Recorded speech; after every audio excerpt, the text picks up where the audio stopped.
Will be Cindy Small, and she will discuss her book on Jenny Wade. And as you may or may not know, Jenny Wade is famous as being the single unfortunate civilian to actually die during the Battle of Gettysburg. And indeed, the comment I made a few minutes ago about you are standing on the battlefield, for the citizens of Gettysburg, that is exactly what happened. The town was part of the battlefield. And literally this part of town where the American History Store is and today's meeting is, you are on the part of the battlefield that basically was the no man's land between the battle lines. And that caused the problems you might think for anybody who was caught in there as a civilian. And less than 100 yards from this spot, Jenny Wade died. Cindy Small has written this book, done an enormous amount of research, and I'd like you to welcome her here to tell us more about the tragic story of Jenny Wade.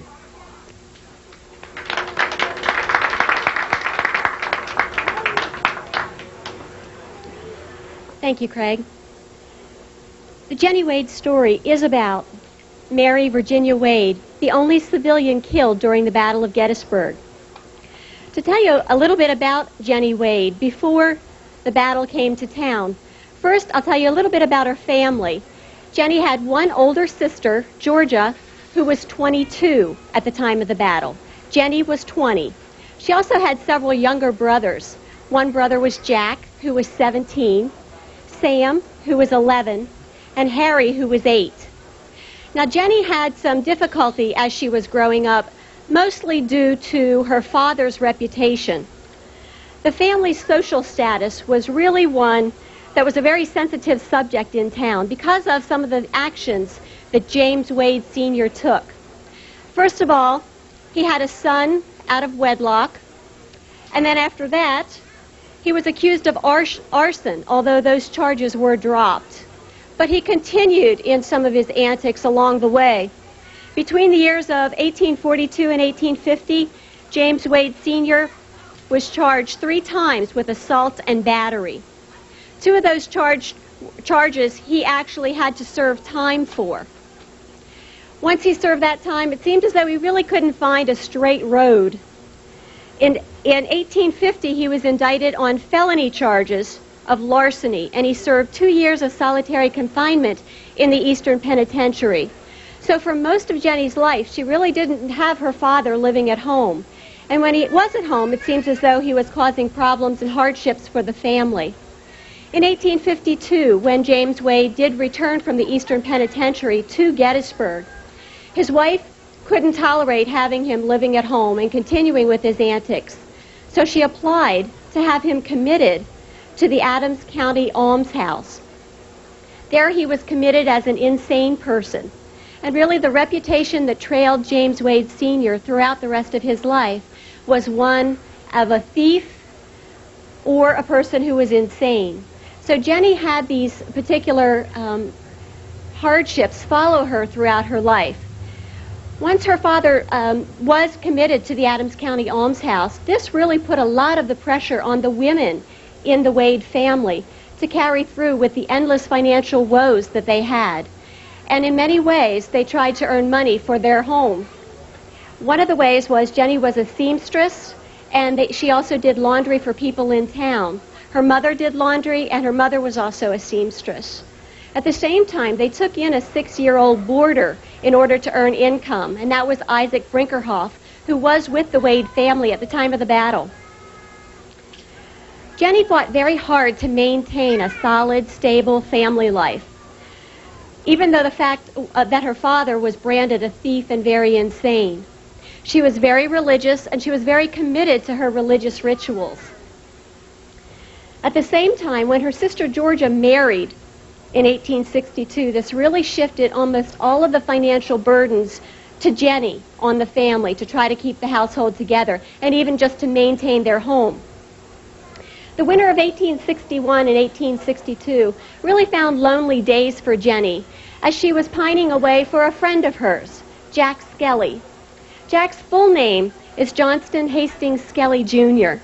He was fighting in Virginia during these winter months. Jack and Jenny had played together as young children. They really knew each other at a very early age because Jenny's father had apprenticed for Jack's father in the tailor trade. And yet war separated them as Jack enlisted in the Union Army. In 1861, he enlisted for 3 years of service in Gettysburg's Company F, 87th Pennsylvania.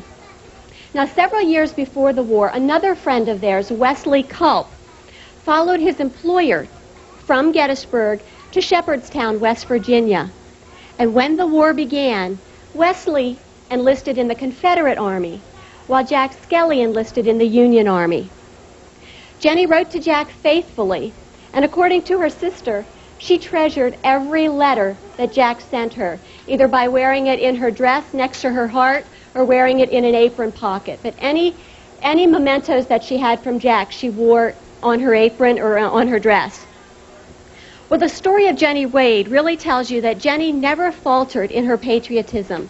Some of the men in her family had fought previously for her country, and she honored them and the time that they served, as well as honoring her country. She never considered fleeing town, even with the increasing apprehension that the townsfolk gained as they read newspaper accounts of the oncoming troops. Well, on Wednesday, July 1st, the booming of cannon woke up the community, and rebel shells began to explode in and near the town. Jenny decided to move to her sister's house on Baltimore Street, over 500 yards away, figuring that her sister's house was a safer haven for her south of town. Georgia, her sister, had given birth to a baby boy, Lewis McClellan, just a few days earlier. Lewis became known as the youngest veteran of the Battle of Gettysburg. So she needed care, Georgia did. Jenny had her hands full with taking care of her sister and her newborn baby, as well as the multitude of chores that she had to do at her sister's house, keeping up food, and also answering the repeated knocks on the doors of the Union soldiers who were asking for food. That was a very busy day for Jenny and for her family. Her mother was also at this house, her sister's house, as well as her youngest brother, Harry, and the boarder, the 6-year-old Isaac Brinkerhoff. So they had a house full of people. By the end of the day, the defeated Yankee troops retreated south of town, and new battle lines were formed near Cemetery Hill and Culp's Hill. The McClellan house, where George's family was right in range of fire. There was a growing sense of insecurity as the townspeople were told to go to their cellars. Southerners seized home for the purpose of sharpshooting, and the sharpshooters typically drew fire on the houses where they were located. Near the house where Jenny and her mother and sister and brother were, wounded soldiers were moaning and crying and begging out for more water and for more food. These sounds in the night prevented any possibilities of sleep for Jenny and her family. So she spent that time taking water outside to the soldiers. The next morning, there was exchanged fire, and nearly 150 enemy bullets struck the house where this family was. And into the afternoon, the house became a target of artillery. A 10-pounder Parrott shell pierced the roof and lodged on the other side of the house, fortunately without exploding. But this was just too much for these women who were under such pressure. Jenny fainted. Her mother uttered prayers of hope, while the falling bricks and the splintering wood caused the plaster to rain down the walls of the house. The family had had just about enough, and yet they could not ignore the cries and the moans of the soldiers outside, who cried for their food and cried for more water. This was an 80-degree day, and Jenny continued to soak herself with water from the well at the back of the house as she carried it to the front to take care of the wounded soldiers. She baked batches of bread for the ravenous soldiers, and if you can imagine just how hot that would be to be baking bread on such a hot day as 80 degrees. That night, there was no sleep, for the sporadic gunfire kept the family awake, tense, restless, exhausted, and truly wondering what terrors the next day would bring. Well, that particular night, July 2nd, on another side of town, Wesley Culp was in town in the rebel lines, and he gained permission to visit his sister on West Middle Street. She was Annie Myers. Her real name was Barbara, but everyone called her Annie, and their younger sister was there as well. They had dinner, they visited into the late hours, they told stories, they talked for hours. And just as Wes was ready to leave, he told his sisters that Jack Skelly and his unit had come together and been engaged against each other in Winchester, Virginia, and that Jack had been badly wounded in the arm and taken to the hospital, and that Jack Skelly had taken Wes, had gone to visit him, and in that visit,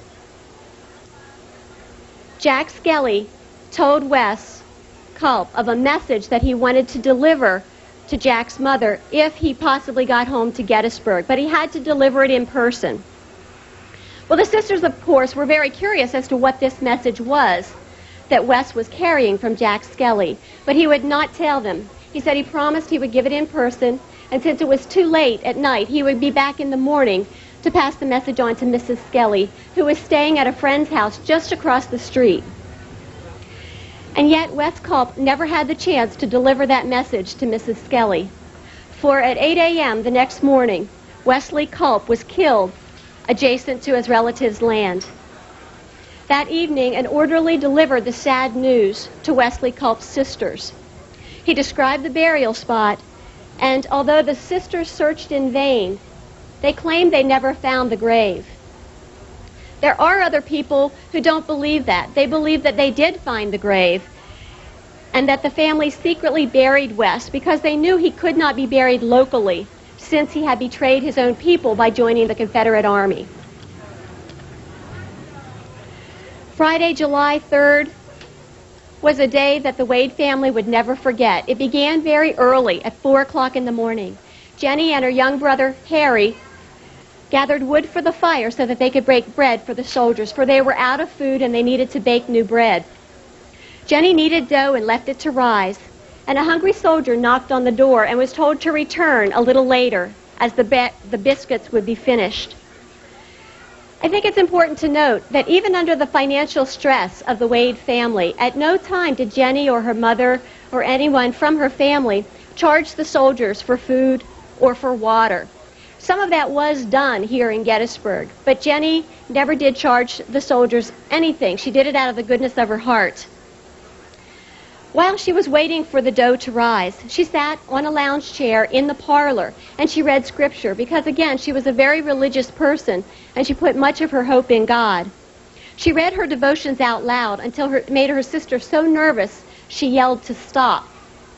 And Jenny's comments to her sister were, "If there is anyone in this house to be killed today, I hope it is me, for Georgia has that little baby." At that moment, the windows on the north side of the house were shattered. Every pane of glass was shattered by enemy bullets. And about 30 minutes later, Jenny decided she needed to get to work. She wanted to be busy. She was nervous. She was tense. Again, instead of going to the cellar like a lot of other people did, she wanted to supply the soldiers with food and water. So she set out at making the biscuits. She was kneading dough over the dough tray as she asked her mother to start the stove in the fire for baking. At 8:30, a Confederate sharpshooter fired the fatal shot from the tannery office, which is just a few yards from us here today.